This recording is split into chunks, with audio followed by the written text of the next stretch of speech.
The topic is totally reflecting prism.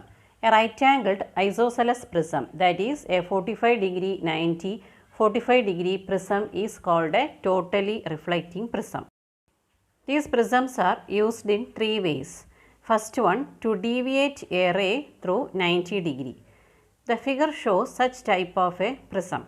So here the ray of light passes from the object, and after the refraction it is incident on the hypotenuse face at an angle of incidence 45 degree, that is greater than the critical angle of the glass, that is 42 degree.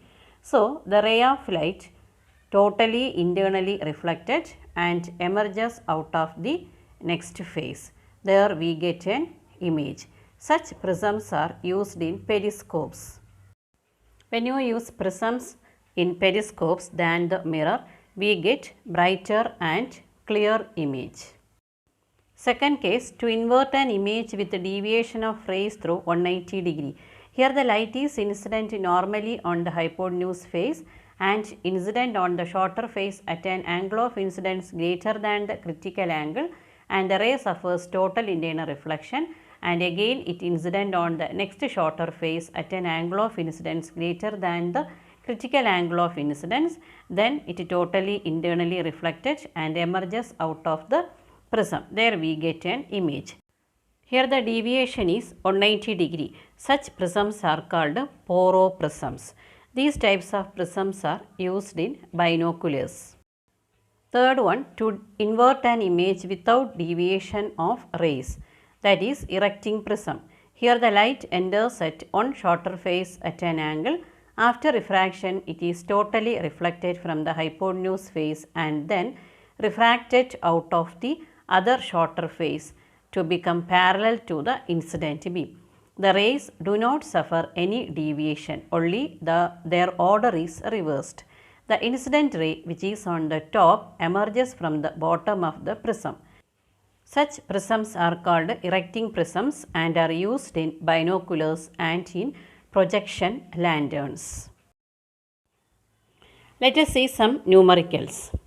The radius of curvature of each surface of a convex lens of refractive index 1.5 is 40 cm. Calculate its power. So here the refractive index of the lens is given, that is n equal to 1.5, and the radius of curvature of each face is given. So we can take r1 equal to plus 40 cm and r2 equal to minus 40 cm. So you want to calculate the power of the lens. So you need to convert the centimeter, that is radius is written in centimeter. So it should be converted into meter, that is 0.40 meter, and here also r2 equal to 0.40 meter. Then how will you calculate the power? You know the lens maker's formula, that is 1 by f equal to n minus 1 into 1 by r1 minus 1 by r2. So that is equal to the power. So you substitute the values and we get the value of power 2.5 diopter. Second question, a convex lens is made of glass of refractive index 1.5. If the radius of curvature of the each of the two surfaces is 20 cm, find the ratio of the power of the lens when placed in air to its power when immersed in a liquid of refractive index 1.25. So here a convex lens is made of glass of refractive index 1.5. So Ng, that is refractive index of the glass, equal to 1.5. Then refractive index of the liquid equal to 1.25. Then radius of curvature of each of the two surfaces, that is r1 equal to plus 20 cm, that is equal to 0.2 meter. Similarly the next surface r2 equal to minus 20 cm, that is equal to minus 0.2 meter. So first you can take when the lens is placed in air. So you should find out the power of the lens in air, that is, so you can take it as a P1, that is P1 equal to Ng minus 1 into 1 by r1 minus 1 by r2. Then substitute the values, then you will get the answer 5 diopter. In the second case, you should place the lens in water. So you should take the lens that is in liquid.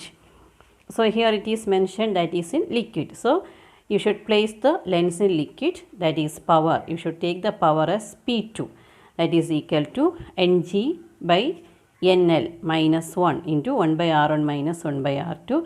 So refractive index of the glass 1.5, refractive index of the liquid 1.2. So 1.5 by 1.2 minus 1 into 1 by 0.2 minus 1 by minus 0.2. That will take it as plus. So when you calculate this one, you will get the answer 2 diopter.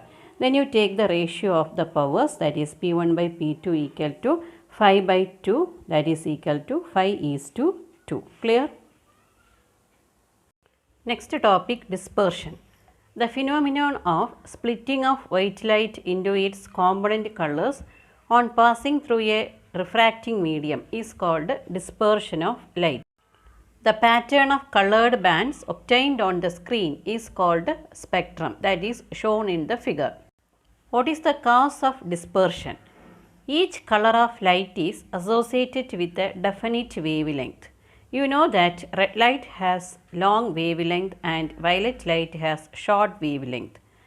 Dispersion takes place because the refractive index of the refracting medium is different for different wavelengths.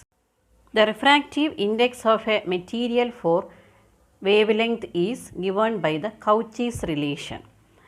That is mu equal to A plus B by lambda square plus C by lambda raised to 4. According to this relation, refractive index and wavelength is inversely proportional to each other. So, if the red light has greater wavelength, then refractive index of the red light is less than that of the violet light. Therefore, the deviation of the red light is less than that of the violet light according to the formula delta, deviation delta equal to A into mu minus 1. So, the red color is deviated to the least and the violet is deviated to the most. So, different colors contained in white light emerge from the glass prism in different directions due to their different wavelengths. Here the figure shows the recombination of white light. By using an inverted prism, we can combine the different colors into white light.